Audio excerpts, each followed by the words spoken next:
I pozdrav i dobrodošli još jedan video parfema na kanalu i u suštini treći video u serijalu najvećih gluposti u svetu parfema. Opet izvinjam se na korišćenju termina gluposti, mislim jeste u neku ruku vulgarnosti. Ideja iza tog termina jeste, to je korišćenja tog termina jeste da kažemo realno privučem pažnju, da bude neki vid clickbaita, mada mislim da ovoga puta neću navesti baš takav naslov, to je koristiti baš takav naslov, mislim da ću malo drugačije da nazovem ovaj video, no suština jeste da ja želim ovde vama da prezentujem neke stvari koje sam primetio u parfemskom svetu sa kojima se nužno ne slažem, te da pokušam da vam argumentujem zašto se ne slažem sa tim stvarima i da dam neko moje mišljenje, jeli?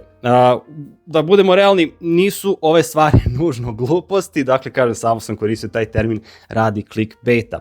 U ovom videu imamo 4 stvari kojim bih želeo da razgovaram, a prva stvar jeste možda i jedna od najaktuelnijih tema trenutno što se tiče parfema, a to je ideja da su parfemi uopšteno štetni, gde neretko sam nailazio na neke izjave koje nisu nužno potkrepljene nekim argumentima, tipa parfemi su štetni zato što sadrže 3000 sastojaka koje vam niko neće reći koji su i obično tako samo neko izjavi, znate li da parfemi sadrže 3000 štetnih sastojaka, nemojte koristiti parfemi, to je to, mislim ne navede se nijedan sastojak, ništa. Ili izjava, parfemi su štetni zato što remete vaše hormone, dakle u parfemima se nalaze supstance koje su hormonski disruptori. I opet nisam primetio da se navodi konkretno koji su to sastojci, koje su to supstance i u kojim se to dozama nalaze u parfemima da bi poremetili vaše neke hormonske cikluse. Prema nekom mom istraživanju, najčešće se navode neka dva sastojka u parfemima koja mogu da imaju neki negativan uticaj. To su konkretno ftalati, dietil i dimetil ftalati, koji se koriste da bi produžili trajnost parfema i nitromošus. Taj nitromošus, pa to je neka veštačka zamena za pravi mošus, pošto je pravi mošus zabranjen u parfemima. Šta se tu desilo? Koliko ja razumem, istraživanja su rađena tako što su određene životinje, dakle nije se testiralo na ljudima, određene životinje su izlagane ovim supstancama u poprilično velikim dozama i imali su negativne efekte, te iz toga je izvučen zaključak ove supstance su štetne, parfemi imaju ove sastojke, te stoga parfemi su štetni. Mislim, ovo mi otprilike neka logika na nivou vakcine izazivaju autizam. Zašto? Ajde da pitam svako autistično dete da li je vakcinisano. Jeste, pa eto, vakcine izazivaju autizam zato što je svako autistično dete vakcinisano. Mislim, potpune gluposti. Dakle, poenta priče u sledećem. Da, ti sastojci jesu štetni, dakle ftalati i nitromošus jesu štetni i zaista mogu da poremete vaše hormonske cikluse i da izazovu još neke negativne efekte, ali u velikim dozama. U parfemima ove doze su daleko manje nego doze kojima su te životinje izlagane. Mislim, neopisivo manje. Ako sam dobro razumeo, da bi parfem imao negativan efekat na vas, morali bi se da prskate 70.000 puta dnevno, parfem konkretno kada pričamo recimo o hormonima, dakle da 70.000 puta dnevno prskate parfem na štitnu žlezu da biste potencijalno imali negativne posledice po vaše hormone. Stoga ne mogu da se složim sa blanko konstatacijom parfemi su štetni, remete vam cikluse hormona i tako dalje, dakle navedite koje su to supstance, navedite kako ste došli do tog zaključka i koje su doze tog korišćenja kojima su izlagale životinje na kojima su testirale ove hipoteze. Dakle, suštinski, parfemi su izuzetno regulisani. IFRA tu je toliko pedantna, znači svaki sastojak koji se koristi u parfemima za koji se utvrdi da je jedna osoba na 10.000 alergična, odmah se zabranjuje taj sastojak. Znači, malo koje tržište regulisano kao tržište parfema. Ne verujem da bi se brendovi izlagali tolikom riziku da sada trpaju te ftalate u velikim dozama i tako dalje, da ljudi dobijaju neke teške posledice i onda naravno da ih ljudi tuže i uzmu milionski iznos i ugase se firme. Mislim, prosto logično mi je. Tako da, izjaviti da su parfemi štetni da remete hormone, po mom nekom istraživanju i po mom razumevanju, nije tačno. Sledeća stvar jeste kratka stvar, a to je, naletao sam na ljude koji kažu ovo su luksuzni parfemi, ovo nisu luksuzni parfemi. Dakle, prosto jednostavno, svaki parfem jeste luksuzan parfem, jer luksus se definiše kao nešto što doprinosi zadovoljstvu ili udobnosti, ali nije nužno potrebno za svakodnevni život. Mislim, parfem apsolutno nikome ne treba, stoga svaki parfem jeste luksuz.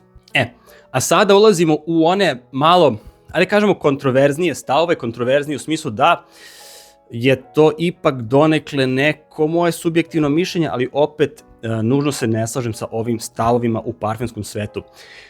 Prva stvar jeste trajnost i toliko insistiranje na trajnosti. U poslednje vreme mi se sve češće dešava da mi ljudi pišu poruke da mi traže parfem koji ima dugu trajnost. Ja im navedem neki parfem koji traje, barem na mojoj koži, 24 sata i mi kažu to nije dovoljno. Mislim, ja stvarno ne znam šta će nekom parfem koji traje 3 dana, šta time tačno postižeš. Dakle, ta obsesija trajnošću je sve češća i češća i sve više se trajnost parfema vezuje za kvalitet parfema. Da se razumemo, ovde sam i ja kriv, ja sam imao isti stav, ali što sam duže u ovom hobiju, što više testiram parfeme, što više učimo parfema, sve više shvatam da trajnost nije toliko nužno bitna. Mislim, super je kad neki parfem dugo traje, ali opet koliko vam parfema tačno treba u kolekciji koji traje 3 dana, jeli? Tako da, suština priče jeste, smatram da trajnost uopšte nije toliko bitan faktor koliko se to prezentuje, a pogotovo da se koristi argument ovaj parfem je dobar zato što dugo traje. Recimo kod Manoir to često srećem kao argument, pa znaš, parfem traje 24 sata.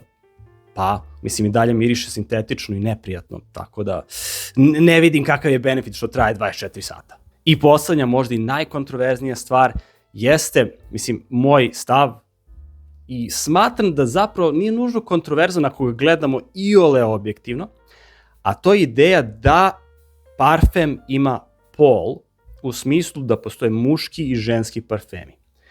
Da se ovde ogradim, ja ću definisati parfem kao da više naginje na mušku i na žensku stranu, ali ako pričamo realno, miris nema pol, tako da sa te strane ne možeš da mi argumentuješ kao ako pričamo sad objektivno, da miris lavande ima ženski miris ili muški miris. Mislim da se lavanda koristi i u ženskim i muškim parfemima, jeli?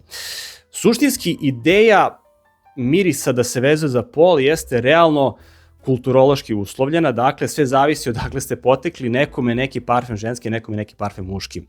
Dakle, u posljednje vreme recimo sve su popularni gurmanski parfemi su obično slatki, imaju neku vanilu, mleko, karamelu i tako dalje. I sad neki stari ljudi bi rekli, pa to nije muški parfemi mirišu na urin i na fekalije, jeli? A mlađa populacija bi rekla, zašto biko teo da miriše na urin i fekalije, ja ću da mirišem kao neki kolačić sa vanilom. Razumete, dakle, sve je taj kulturološki moment, sve zavisi odakle potičete iz koje ste generacije, iz koje nacije i tako dalje. Samo ću kažem, u suštini ne može niko da tvrdi objektivno da je neki parfem muški, ženski i tako dalje, ili da je neki konkretan miris muški ili ženski, miris nema pol. Kažem, ja ću i dalje reći, ok, ovo je više muški parfem, ovo je više ženski parfem, ali ajde da ne shvatamo to toliko bukvalno i ako neko smatra, recimo, da može da nosi neki ženski parfem, ajde recimo, mislim da tipa BDK, Pas Accessoire, zvanično deklarisan kao ženski parfem, to mi prvo palo na pamet. Mislim, to što ga neki muškarac nosi, realno nije neki problem, mislim, što vama to smeta. Tako da, suštinski parfem, odnosno miris, nema pol. I to bi bilo to što se tiče ovog videa. Zaista me zanimaju vaše mišljenja u komentarima, tako da pišite ih ispod, a vama, ako se svidio ovaj video, naravno, kao i uvek ostavite jedan like, ako vam se nije svidio, ostavite dislike i možda napišite u komentaru kako mogu da napredimo i sadržaj. Pretplatite se na kanal ako hoćete da vidite neke buduće videe o parfemima ili satovima, a mi se kao i uvek vidimo u sledećem videu. Pozdrav!